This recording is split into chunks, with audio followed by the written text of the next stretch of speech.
Merci, Monsieur le Président. Monsieur le Président, Excellences, mi-août, une présence militaire américaine renforcée a été signalée dans le sud de la mer des Caraïbes, au large des côtes du Venezuela. Selon les autorités américaines, ces déploiements s'inscrivent dans le cadre des efforts que le pays déploie afin, je cite, d'empêcher que la drogue ne déferle aux États-Unis et traduire les responsables devant la justice. Fin de citation. Cette présence militaire a exacerbé les tensions entre les deux pays. Le 29 août, le représentant permanent de la République bolivarienne du Venezuela a rencontré le secrétaire général afin de lui faire part des préoccupations de son gouvernement face à ces déploiements, préoccupations dont s'est fait l'écho le ministre des Affaires étrangères lors d'une réunion avec le secrétaire général en septembre. Les tensions ont encore augmenté lorsque le 2 septembre, le gouvernement des États-Unis a annoncé que son armée avait frappé une embarcation soupçonnée de transporter des drogues illégales dans les eaux internationales dans le sud de la mer des Caraïbes. Selon les autorités américaines, 11 individus auraient été tués dans le cadre de cette attaque. Sur la base d'informations diffusées par les autorités des États-Unis, des frappes aériennes supplémentaires visant des embarcations qui transporteraient de la drogue ont été menées les 15, 16 et 19 septembre, ainsi que le 3 octobre. Au total, ces opérations auraient entraîné la mort de 21 personnes. La localisation exacte de ces incidents n'a pas été divulguée.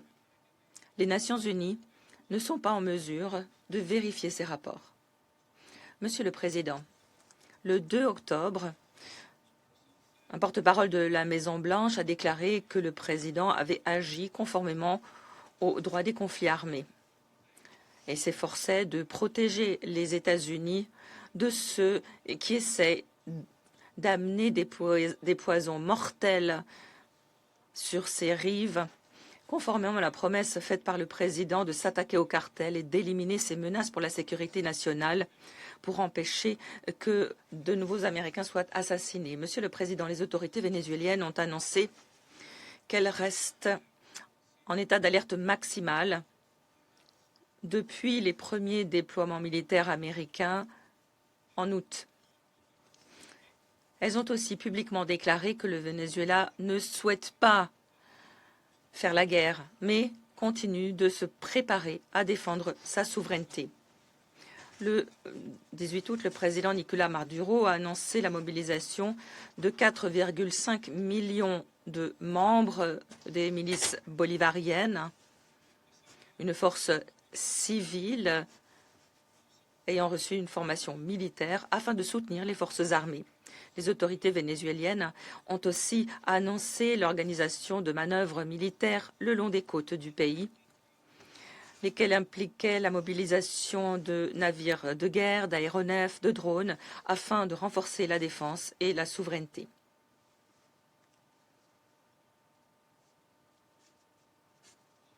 Le 4 septembre, selon le gouvernement des États-Unis, 2 aéronefs militaires vénézuéliens auraient survolé un navire de la marine américaine dans les eaux internationales. Une action considérée par les États-Unis comme un acte de provocation. Le 13 septembre, les autorités vénézuéliennes ont aussi dénoncé les États-Unis dont un navire aurait arraisonné un bateau de pêcheurs dans les eaux vénézuéliennes pendant 8 heures. Le 29 septembre, le président Maduro a signé un décret déclarant l'état d'urgence et accordant à la présidence des pouvoirs sécuritaires élargis en cas d'agression externe.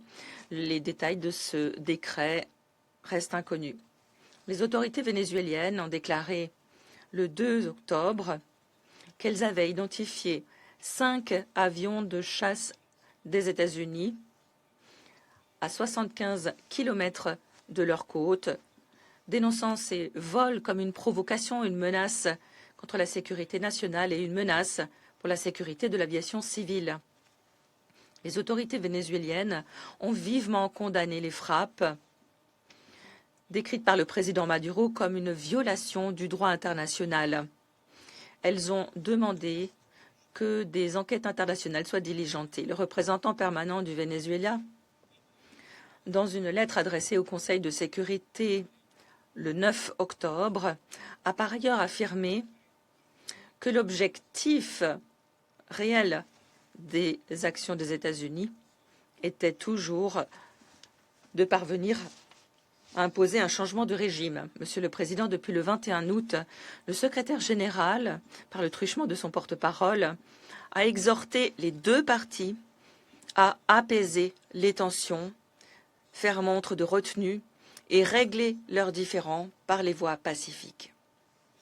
Le secrétaire général a souligné qu'il est impératif que les États membres veillent à ce que leurs actions dans le cadre de la lutte contre le trafic de drogue soient menées dans le respect du droit international, y compris de la Charte des Nations unies.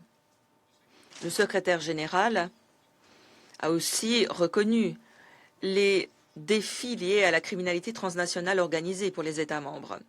Il a demandé une coopération étroite ainsi qu'un dialogue constructif pour faire en sorte que les efforts déployés pour faire face à ces menaces respectent l'état de droit et les droits humains.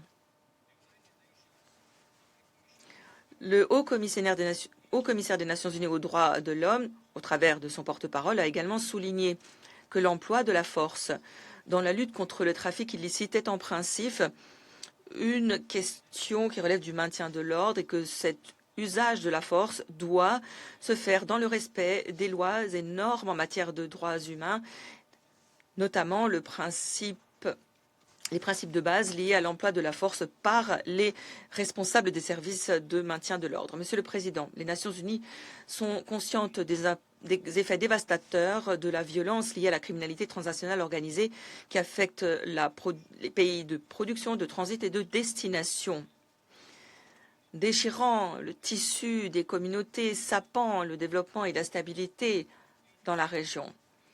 Nous continuons d'insister sur la nécessité de faire en sorte que tous les efforts consentis pour lutter contre la criminalité transnationale organisée le soient dans le respect du droit international, y compris de la Charte des Nations unies. Enfin, nous réitérons l'appel à la désescalade. Nous continuons d'exhorter les parties à éviter tout acte qui pourrait menacer la paix et la sécurité internationale dans la région. Nous demandons un dialogue constructif et un règlement pacifique des différends. L'ONU reste disponible et prête à soutenir tous les efforts déployés en la matière. Merci. Je remercie Miroslav